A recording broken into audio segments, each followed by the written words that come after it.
పెసరట్టుని ఎవరైనా సరే పెసరపప్పుని రాత్రి నానపోసి ఉదయం పెసరపప్పు రుబ్బుకుని అట్లు వేసుకుంటూ ఉంటారు.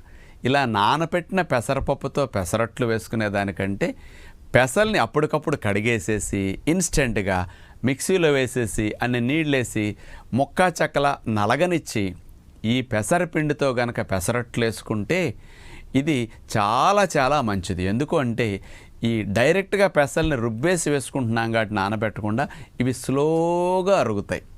చక్కెర మెల్లగా వీటి నుంచి రిలీజ్ అవుతుంది కాబట్టి బ్లడ్లోకి గ్లూకోజ్ స్పీడ్గా వెళ్ళదు. కాబట్టి బరువు పెరగటానికి, షుగర్ పెరగకుండా ఉండటానికి, కొలెస్ట్రాల్ ట్రైగ్లిజరైడ్స్ పెరగకుండా ఉండటానికి, మంచి ప్రోటీన్ ఇవ్వటానికి, మంచి రుచిని ఇవ్వటానికి, ఆయిల్ లేకుండా మరి నెయ్యి లేకుండా మేగడతో ఇన్స్టెంట్ పెసరట్లు ఇట్లా వేసుకుంటే అందరికీ అప్పుడప్పుడు తినాలన్నప్పుడు ఈ పద్ధతి మంచిదని విజ్ఞప్తి.